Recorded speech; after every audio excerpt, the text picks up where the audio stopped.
So let's now get to know you a little bit. So tell us about yourself. Where do you live and where did you grow up? And then bring Yeah, us, share with us some of your life experiences. totally. So I actually live right now where I grew up. I spent a 20-year hiatus in two different locations since then, but I was born and raised in Michigan, in Southeast Michigan, and I live in Ann Arbor, Michigan, where the University of Michigan is.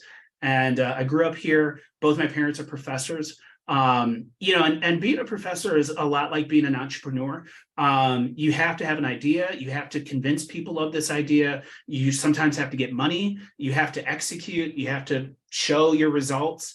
A lot of times your schedule is kind of as you make it. And so growing up, I remember I would go to sleep to the sound of my dad writing and typing, and I would wake up to the sound of him writing and typing. And he would have his students come to our house to to have meetings.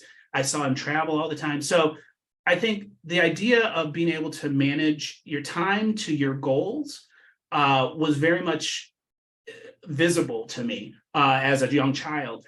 And then what's different though, because both my parents are psychologists, and my father was in the seminarian for 13 years. My mom was a nun, so they're very religious and they like giving to the community. And I definitely like giving to the community, but I'm a little bit more financial or economic driven than I'd say the rest of my family.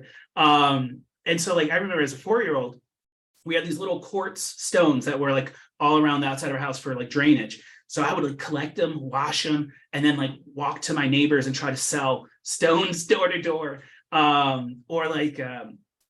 used to collect baseball cards, and not because I liked the sport per se. Yes, I thought certain players were amazing, right? Bo Jackson's amazing or whatever. But why I was collecting them was because I had a little booklet, and the booklet would tell me how much each one was worth. And it was like a lottery almost. I felt like I would go in, get my pack, cut it open, and then see okay, how much had I made? And so, that was just this Where do you think that came from? I mean, why did you feel that you had to pay more attention to the economics of it? Yeah, I think I really like the idea of things growing on their own. And so sometimes that's so I'm an engineer by education. I'm a process engineer. I went to Michigan for industrial and operations engineering, and very much process. Hey, I set up certain things, and then as long as we follow those things, this outcome will happen, this good outcome. And so I felt the same with these cards. I'd buy a card, and because of time or whatever, it would grow in value. And I didn't have to do much to do that. I just had to hold on to it. And I guess I found that incredible. Also convincing people of things. I love doing that.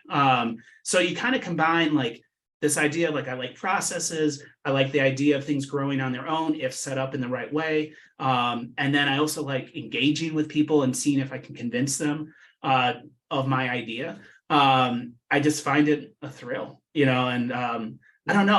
Maybe there's different components in that, So interesting. So being able to convince people, that's what your father did, right? Because he was lecturing, yes. He was teaching people, and so did you actually see your father in action? Lecturing? Yes, a lot. I have sat on so many dissertation committees, not because I was a member, but because my dad needed, he had to take care of me, and he had to sit there. So he'd be hey, just sit on the corner, here's some paper, draw. So I'd listen to these people argue, their dissertations, and so I saw him work that way. I would see my mom work a lot because she was so I ended up going to Michigan for college, and she was an associate dean there. So I would see her. We would catch lunch together. And what was interesting is her and I, we had different last names. And I don't think you would necessarily, if you knew we were related, yeah, you could, I can see it. But if you're just two random people on the campus, I don't think you'd really think we were related. And so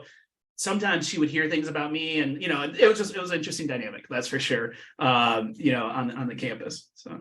So, this is a fascinating thing for me to hear, because here you were a little kid sitting in a classroom, watching your father give lecture on psychology. Yes. And of course, this is not like physics or chemistry where you're solving problems. This is all opinion. Yes. Driven.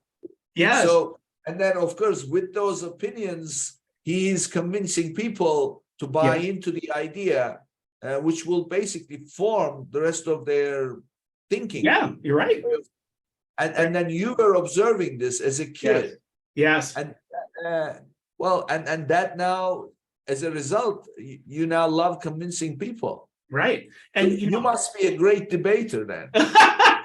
I don't know about that. I think ask my wife. She may, she may have a different opinion on that. I may be tenacious and maybe not let go of something. My sister, she's a lawyer by education. She was a lawyer for practicing for 10 years. Then that wasn't enough, and she decided to get a PhD. So, you can imagine, the academic and rigor and arguments that happen in our family. I sent my sister a business plan because I was thinking of this business plan to address elder care. And she sends me back a text message. She's like, "Did you write this business plan?" I said, "Yes, I did." And she's like, "I'll give you 10 reasons why it's not going to work."